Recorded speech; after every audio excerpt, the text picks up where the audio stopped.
পর্ব 2। অদ্ভুত লেখাগুলো। রাত তখন 2টা। অরুণ তার নতুন টাইপরাইটার খুলে বসল।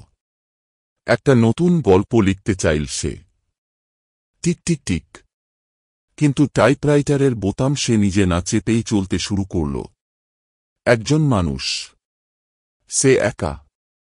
তার ঘরের দরজা ধীরে ধীরে খুলে গেল। অরুণ বিস্মিত হয়ে পড়ল। কিভাবে টাইপরাইটার নিজে নিজেই লেখে? সে কিছু শুনতে পেল।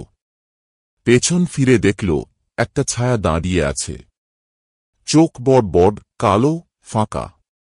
সে চিৎকার করতে চাইল, কিন্তু হঠাৎ টাইপরাইটার থেমে গেল। অরুণের গা শিউরে উঠল। সে ধীরে ধীরে তার ঘরের দরজার দিকে তাকাল। দরজাটা একটু ফাঁকা। কেউ কি ওর ঘরে ঢুকেছে? একটা ঠান্ডা বাতাস বইতে লাগল। বাতাসে যেন কিসের গন্ধ। পুরনো কাগজের, পচা কালি আর রক্তের গন্ধ।